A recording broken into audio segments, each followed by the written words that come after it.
Hello friends, आज फिर हम लेटर सी का जो रिमेनिंग पार्ट्स हैं, रिमेनिंग टर्म्स हैं वो करने वाले हैं।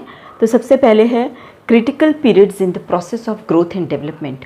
तो हम सबको मालूम है कि डेवलपमेंट जो है वो from the time of conception till the time of death continuously जो है वो शुरू रहती है। तो उसको कितने अलग अलग क्रिटिकल पीरियड्स में डिवाइड किया गया है।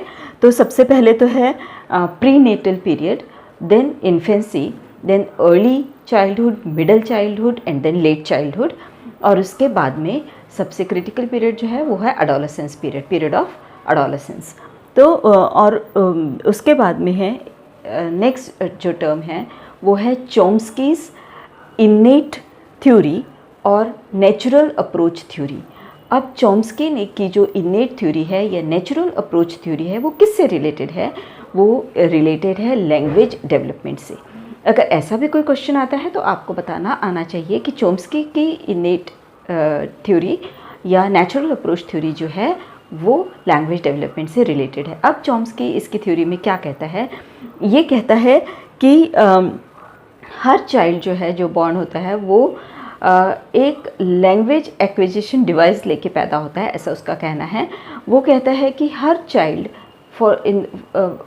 जो कि इस संसार में पैदा होता है या जो इस वर्ल्ड में है, वो हर एक पर्टिकुलर टाइम पर एक सिमिलर टाइम पर सिमिलर तरीके से लैंग्वेज एक्विजिशन जो है वो करता है या लैंग्वेज सीखता है। उसका कहना है कि जो है उसका सोचना है कि there are inbuilt principles of language development in the brain of a child, और जिसके कारण हर चाइल्ड लैंग्वेज को जो कि वो सुनता है उसको एनालाइज कर सकता है और बिट्स एंड पीसेस में सॉर्ट आउट करके समझ सकता है।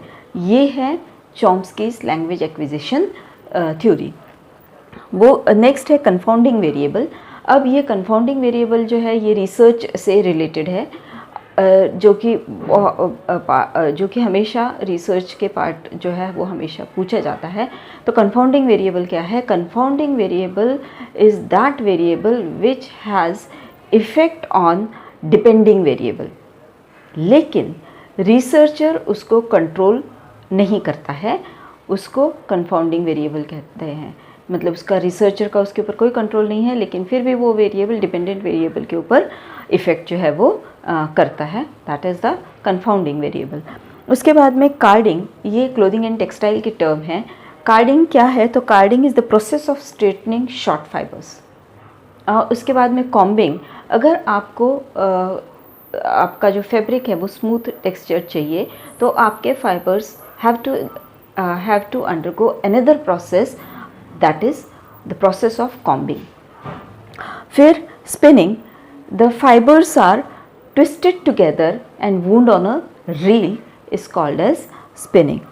Again, the fibers are twisted together and wound on a reel is called as spinning.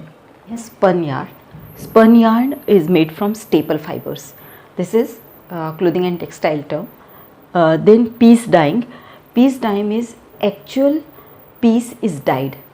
Actual cloth जो है वो उसको डाई किया जाता है, therefore the cost of production is very less, इसलिए इसको piece dyeing बोला जाता है। actual piece of cloth को डाई किया जाता है। देन कम्युनिकेशन बैरियर, ये जो टर्म है ये एक्सटेंशन एजुकेशन से ली गई है, क्योंकि उसमें कम्युनिकेशन को जो है वो प्रॉपर अगर हो तो ही एक्सटेंशन के जो एम्स एंड ऑब्जेक्टिव्स हैं वो प्रॉपरली आप गेन कर पाओगे। तो कम्युनिकेशन के बैरियर्स हैं जो है वो बहुत सारे हैं। उसमें सबसे पहला बैरियर है वो फिज़िकल बैरियर। इसमें इसमें अगर कम्युनिकेशन करते वक्त कुछ नॉइज़ हो तो प्रॉपरली सुनाई नहीं देता है। अगर वॉइस में डिफेक्ट हो तो नहीं सुनाई देता है। लैंग्वेज बैरियर भी हो सकता है, जैसे कि आपकी बोलने वाली लैंग्वेज अलग है और जो सुन रहा है उसकी लैंग्वेज अलग है, तो वो प्रॉपर कम्युनिकेशन हो नहीं पाएगा। And there is also communication की जो क्वालिटी है वो भी प्रॉपर नहीं है तो वो फिज़िकल बैरियर के अंदर आता है। देन साइकोलॉजिकल बैरियर, अगर जो आप बोलने वाला इंसान या सुनने वाला इंसान दोनों में से कोई टेंशन में है, स्ट्रेस में है, तो कम्युनिकेशन तो साइकोलॉजिकल बैरियर निर्माण हो सकता है।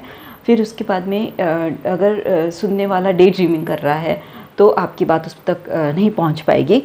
और अगर उसको कोई इंटरेस्ट ही नहीं है, जैसे मोस्टली क्लासरूम्स में होता है, आप बोलते, टीचर बोलता है और जो स्टूडेंट है उसका अगर पढ़ाई में इंटरेस्ट नहीं है तो आपका उसके साथ कम्युनिकेशन जो है पढ़ाई के संदर्भ में वो ठीक से नहीं हो पाएगा। देन अगर पास्ट एक्सपीरियंस है कोई कि नहीं ये तो बोर ही है, ये कोई बहुत अच्छा नहीं है, ये टॉपिक कोई बहुत अच्छा नहीं है, तो फिर साइकोलॉजिकल बैरियर जो है वो कम्युनिकेशन में निर्माण हो सकते हैं।